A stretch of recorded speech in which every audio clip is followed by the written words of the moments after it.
संपूर्ण चेहरा स्पष्ट दिसेल यासाठी दुपट्टा, बुरखा, मास्क, टोपी यापैकी कोणतेही आपल्याला परीक्षा केंद्रामध्ये घालता येणार नाही. 2 तास आधी परीक्षेपूर्वी आपण या ठिकाणी हजर परीक्षा केंद्रावर राहायचं आहे.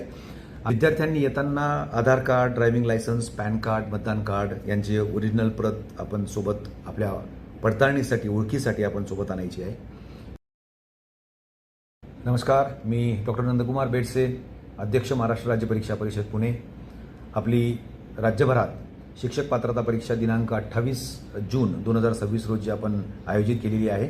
यामध्ये 2.5 तासाचे पेपर 1, पेपर 2 असतात. एकूण उमेदवार संख्या 6,01,25 यावेळेला आहे. एकूण 1729 परीक्षा केंद्रांवर ही परीक्षा आपण आयोजित करणार आहोत. यासाठी CCTV, frisking, biometric, connect view, phone view या सर्व सुविधा आपण या ठिकाणी अंमलात आणणार आहोत. यासाठी एकूण साधारणपणे 18,717 CCTV कॅमेरे आपले राज्यभरातील या परीक्षा केंद्रांवर आपण लावणार आहोत.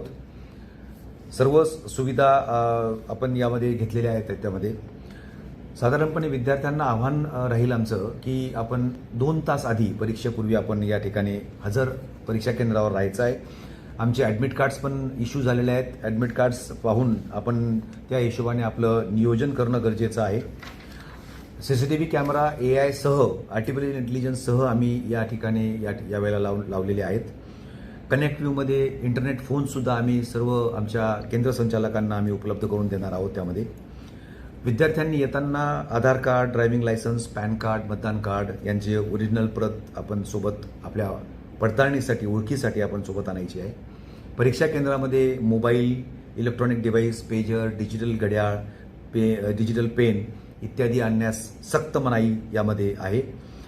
खास करून या परीक्षा आता CCTVमध्ये होत असल्यामुळे संपूर्ण चेहरा स्पष्ट दिसेल यासाठी दुपट्टा, बुरखा, मास्क, टोपी यापैकी कोणतेही आपल्याला परीक्षा केंद्रामध्ये घालता येणार नाही.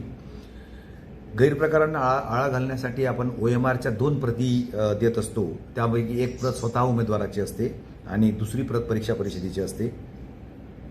यावेळेला परीक्षा प्रत्येक प्रश्नपत्रिकेवर एक युनिक नंबर असणार आहे, QR कोड असणार आहे, जेणेकरून प्रश्नपत्रिका कोणाची आहे याचा साधारणपणे बोध होऊ शकेल.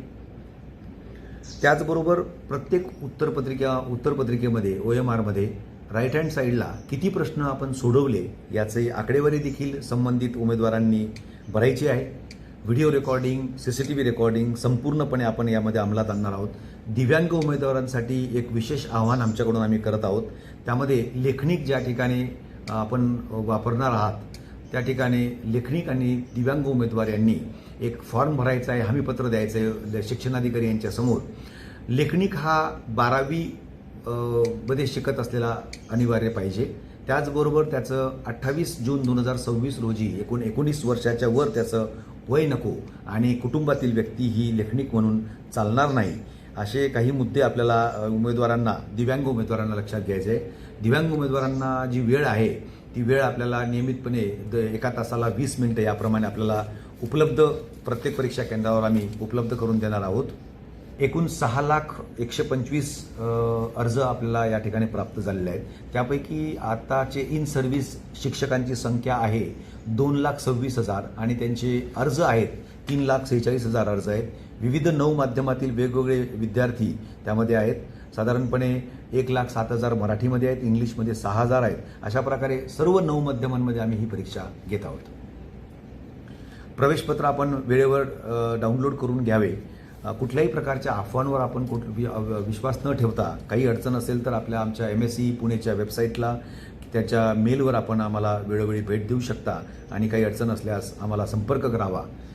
या निमित्ताने परिपूर्ण परीक्षा परिषद अतिशय प्रगल्भरित्या व्यवस्थितपणे ही आम्ही परीक्षा घेत आहोत असा आम्हाला विश्वास आहे. धन्यवाद.